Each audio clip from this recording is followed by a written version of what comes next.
Ayun, so good evening guys. Ngayon po ay Thursday, March 27, 2025 at mahina pa rin yung ating market pero mas mahina yung galawan ng US market natin kagabi.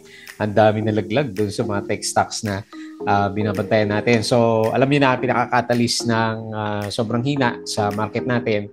So yung na-mention natin kahapon, so yun nga most likely is nag-anticipate na yung mga foreigners na magbabakasyon sa Pilipinas. Long weekends tayo. Hindi ko pa alam yung tentative na dates kung kailan yung celebration ng mga Holy Weeks natin. Baka merong ano dyan, isingit na holiday, si BBM. So pwedeng mas mahaba pa yung bakasyon kasi natin. Tapos wala din namang masyadong catalyst doon sa US market bagkos lahat is umaalis sa trading dahil doon sa mga tariff. So yung napabalita na bagong tariff sa US market kahapon o ng isang araw is yung 25% tariff sa mga kotse na galing sa ibang bansa papunta sa US market. So lahat-lahat yan apektado na. So yung mga automotive gumagawa ng mga automotive products, yung mga, syempre, yung mga electronics nun, kasama na lahat yon.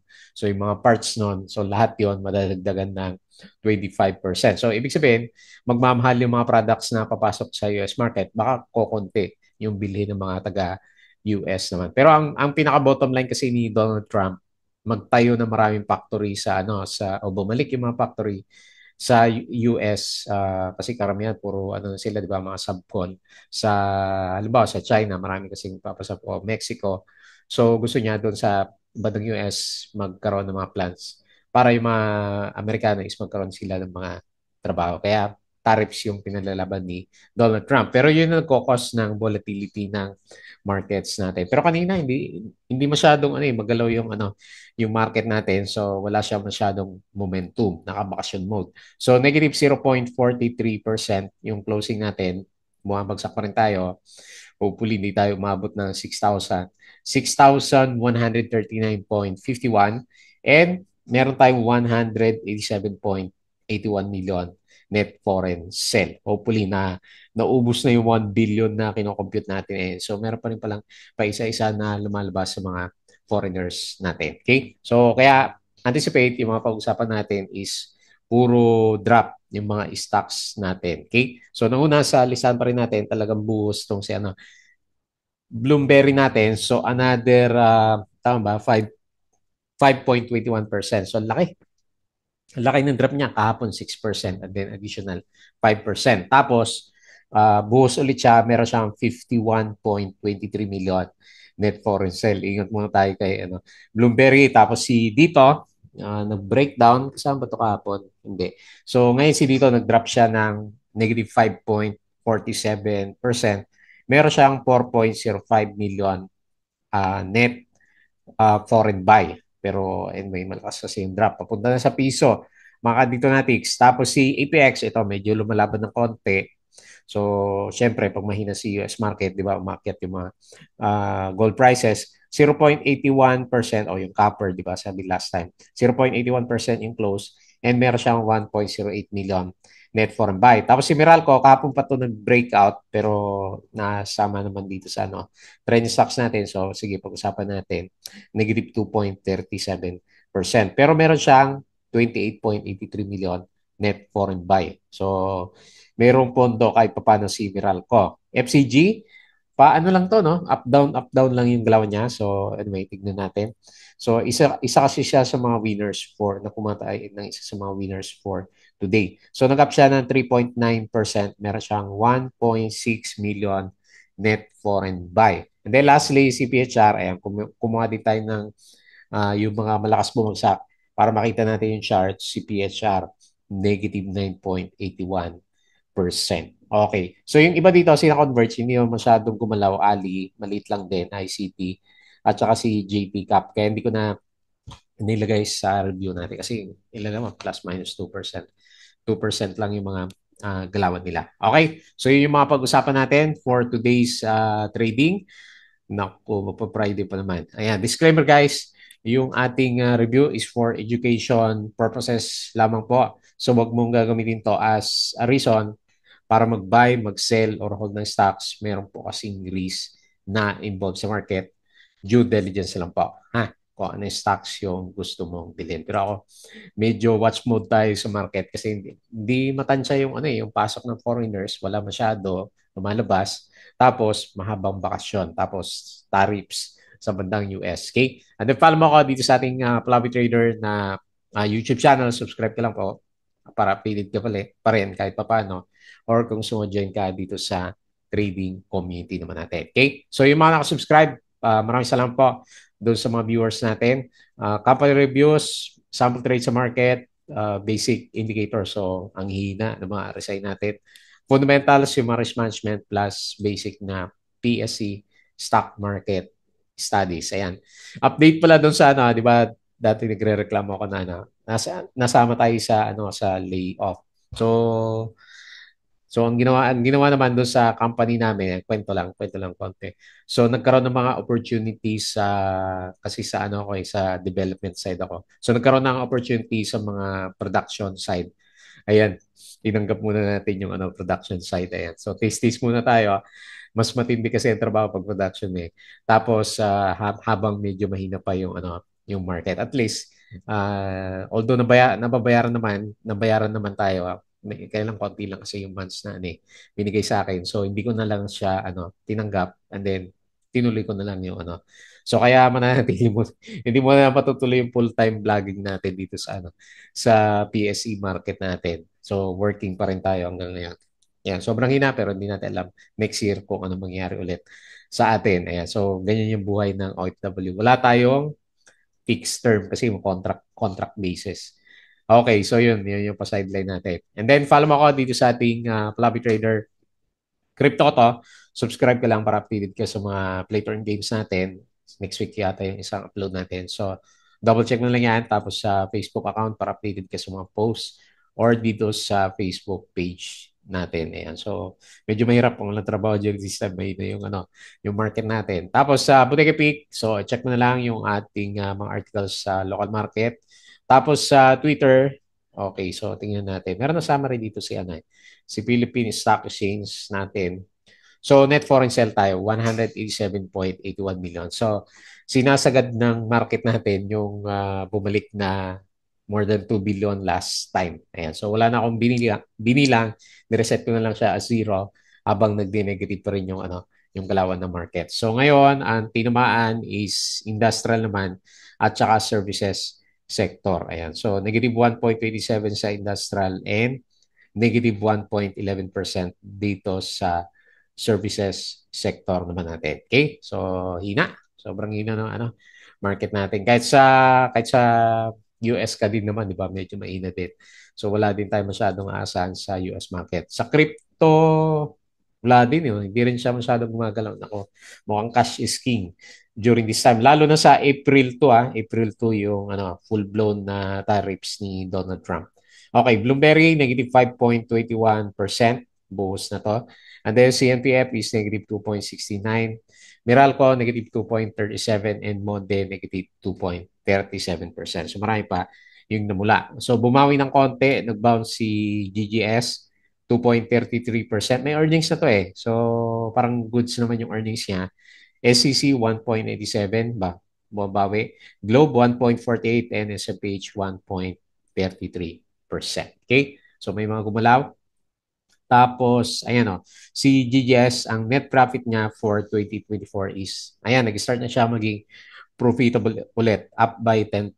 Tingnan natin kung catalyst yan para sa reversal. Kasi si Converge, di ba, big caps, tapos maganda yung earnings, tinutuloy nila yung, yung price action niya. Mondinisen, ano ba to, up by 28.6, ano ba to, Q4 o 1 year na to. Parang 1 year na to, no?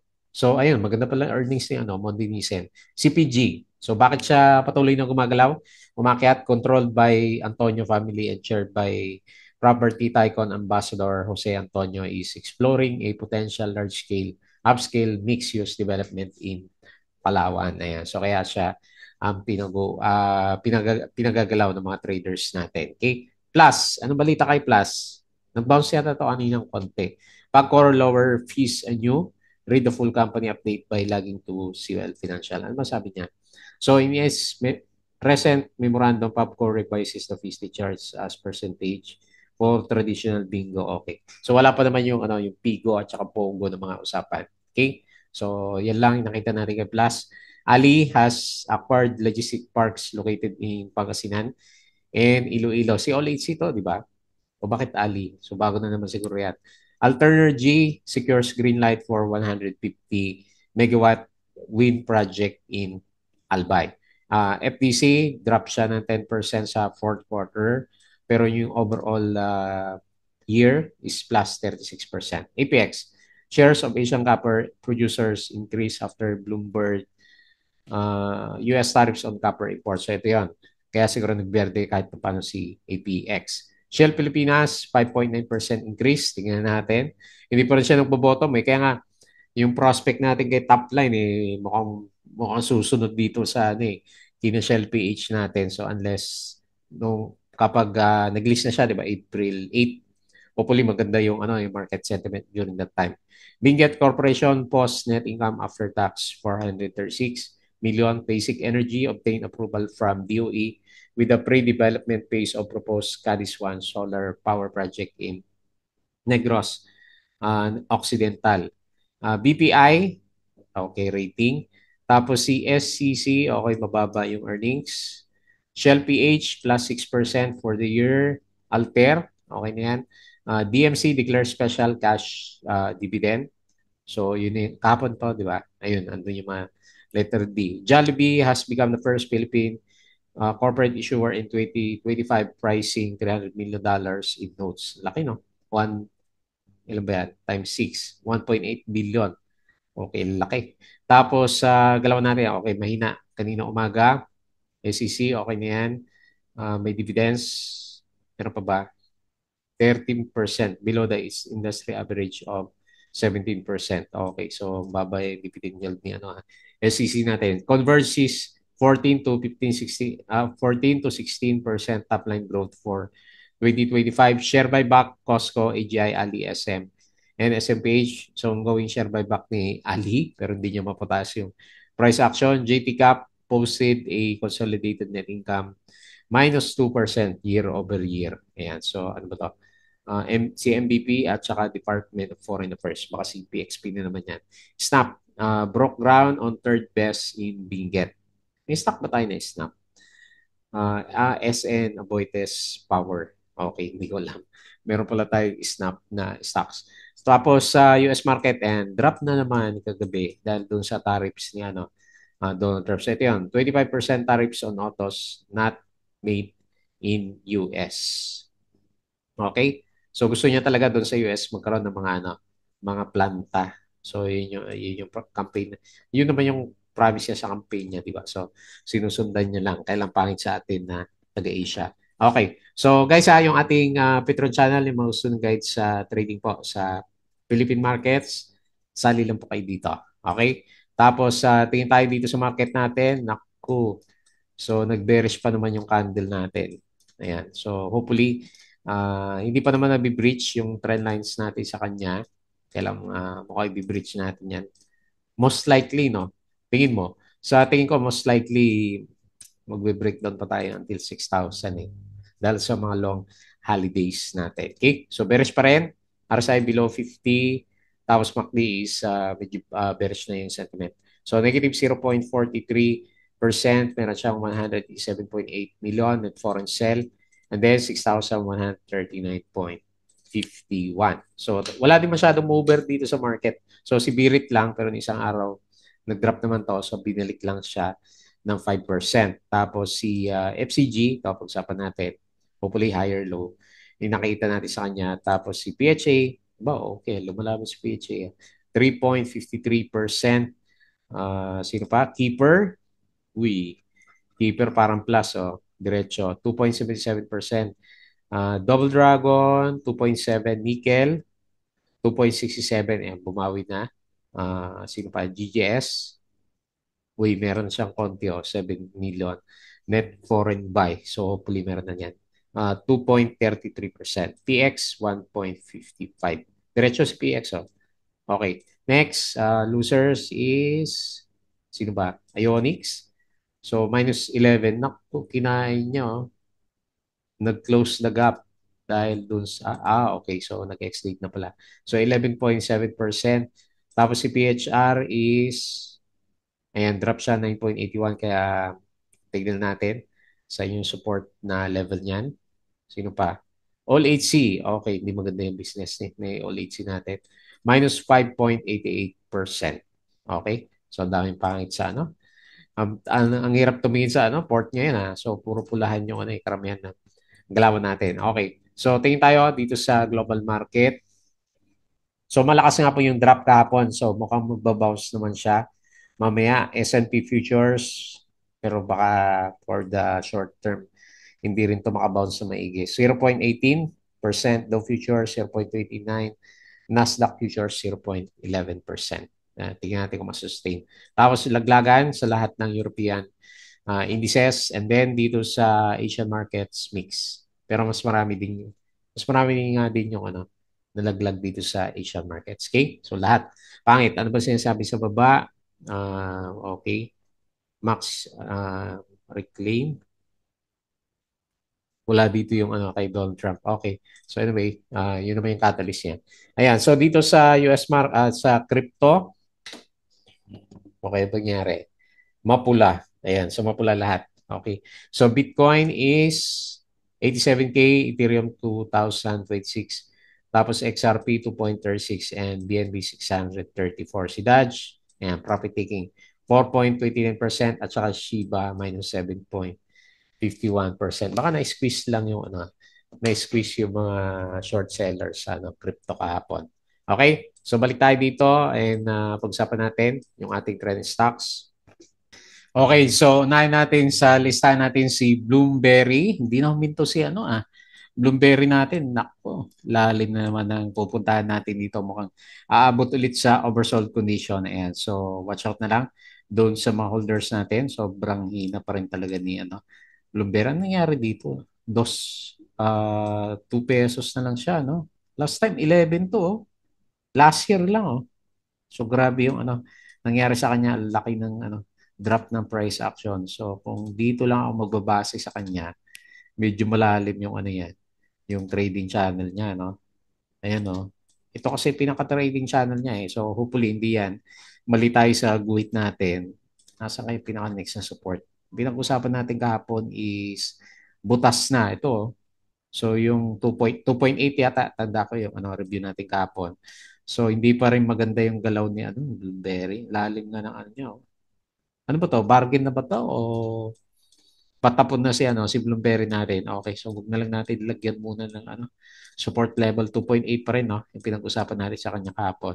So ang ilalagay ko na lang sa kanya is resistance, which is dito sa breakdown sa around 3.2.